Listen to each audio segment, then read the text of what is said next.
Ça va, tu m'entends dans ta pas de casque là. Tu me dis où je me fous pour pas faire de l'ombre.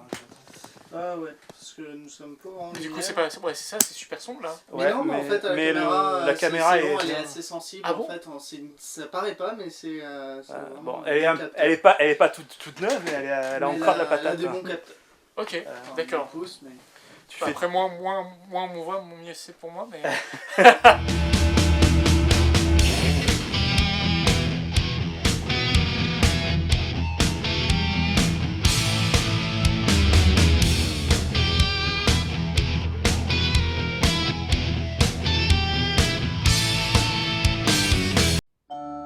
Quelle heure? La chienne. Les talons. L'adolescent. C'est l'heure. J'ai longtemps été critique de cinéma, mais ça n'a jamais été vraiment une vocation. Moi, j'ai toujours voulu faire des films en tant que réalisateur, scénariste. Donc, ça a été un pis-aller pendant quelques années, mais un pis-aller plutôt heureux. De façon accidentelle, moi j'étais à la fac et je connaissais quelqu'un qui cherchait des plumes pour écrire pour Chroniquart, le webzine Chroniquart. Moi j'avais 20 ans, 21 ans, et du coup c'était des piges non rémunérées. On était totalement bénévoles, mais juste le fait de pouvoir aller en projet de presse gratuitement, de voir les films 2 ou 3 mois avant tout le monde, déjà c'était un grand plaisir, quoi. Donc ouais, j'ai sauté sur l'occasion, et puis ça m'a permis de voir plein de films gratos pendant pas mal d'années, quoi. Et voilà, c'est là où j'ai un peu forgé aussi ma cinéphilie et affirmé mes goûts, etc. J'étais vraiment un bébé, moi, à 20 ans. Je suis pas du tout comme Xavier Dolan qui a fait des films à l'âge de 19-20 ans. J'aurais été incapable, j'étais vraiment pas fini, quoi.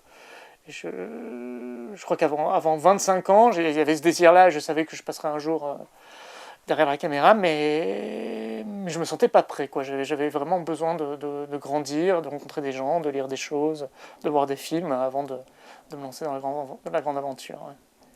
Je pense que je fais des films qui sont aussi nourris de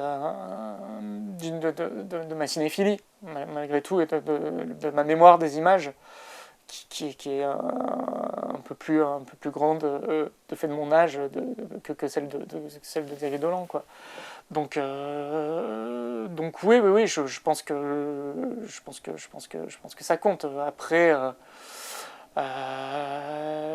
je pense que maintenant c'est trop tard pour un film qui est la fraîcheur de mes 20 ans, quoi. Et ça c'est plutôt quelque chose après lequel je cours, en fait. J'ai l'impression que tous mes films courent après une certaine jeunesse, en fait. Xavier Dolan, il est en plein dedans, donc il filme la jeunesse telle qu'elle est, telle qu'il la vit. Moi je filme la jeunesse telle qu'elle a été, en fait. C'est la nostalgie de la jeunesse. Amuse-toi, avec ou sans moi. Entrez, je vous en prie. La porte est ouverte.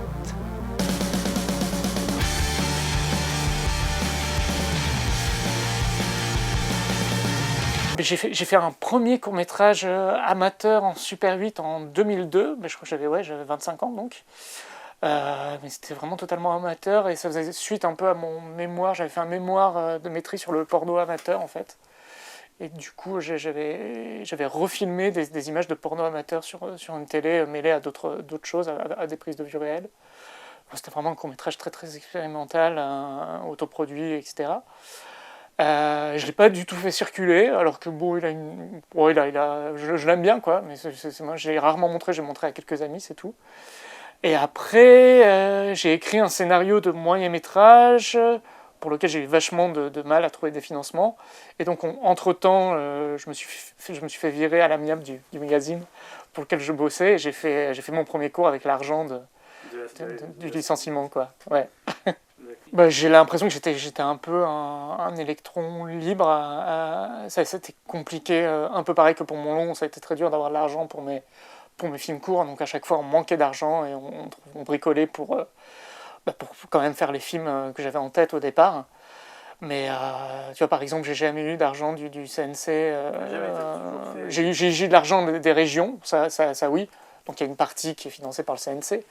Mais j'ai jamais eu ce qu'ils appellent la contribution financière, tu vois, qui est un peu l'avance sur recette pour le court-métrage.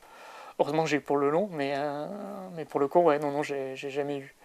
Moi, je pense qu'en plénière, en fait, ils sont trop nombreux et que du coup, c'est toujours les choses un peu plus consensuelles, en fait, qui sont aidées. Parce que finalement, c'est une majorité qui vote et pareil, même s'il y a 2 ou 3 passionnés sur un projet, ça passe pas. Et ça pour moi, c'est vraiment un problème. Donc, j'ai été lecteur au CNC au premier tour et à chaque fois, les projets les plus ambitieux, les plus fous, pour moi, les plus intéressants, étaient jamais aidés en plénière. Enfin, tous ceux que je faisais passer en plénière n'étaient jamais aidés au final. Et ouais, donc j'ai l'impression que dès le court-métrage, il y a un formatage assez ahurissant, quoi. Je le ressens et je pense que mes films ont été faits aussi bien en réaction que par rapport à un désir qui est vraiment le mien par ailleurs de faire ce cinéma-là. Et voilà, je fais vraiment le cinéma que j'aime et que j'ai envie de voir. Mais peut-être que j'ai envie de le voir d'autant plus parce que tout ce que je vois me fait un peu chier aujourd'hui. Avec quelques exceptions, quoi, évidemment, mais...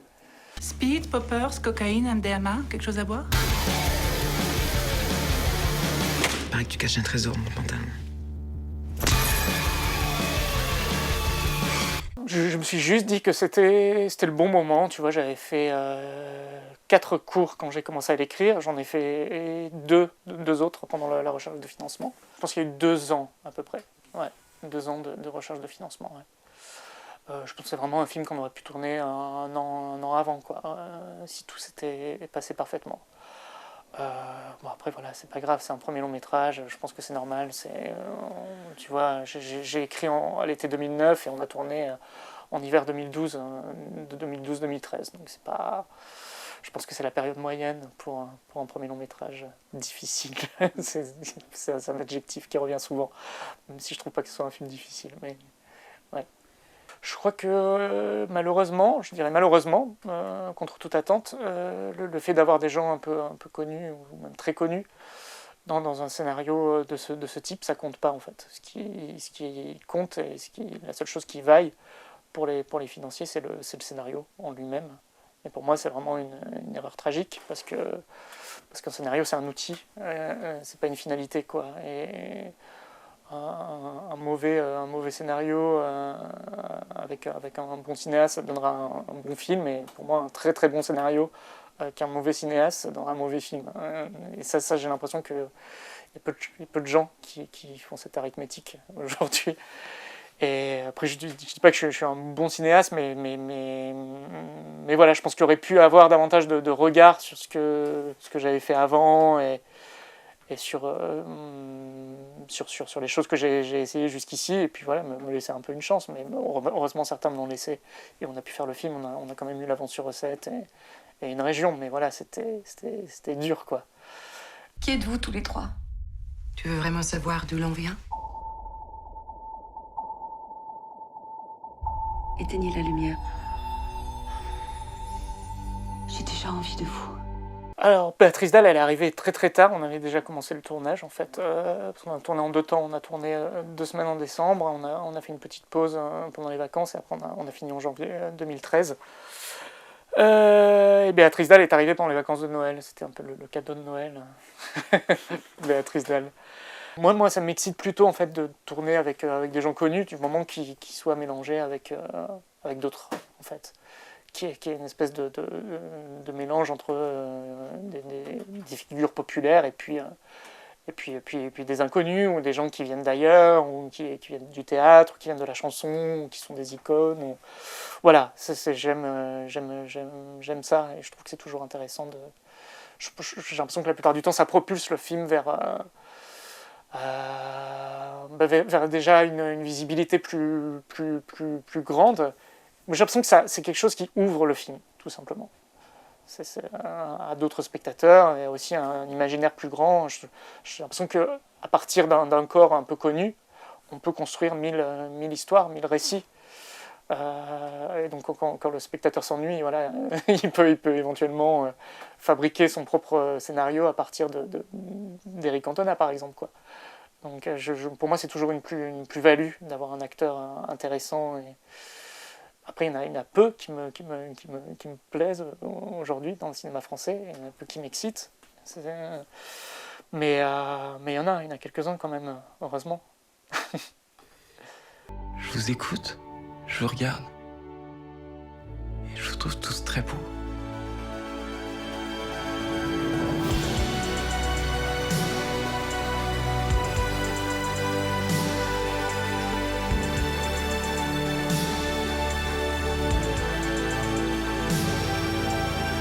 Moi, ce sera, si je pouvais faire tous mes films en pellicule.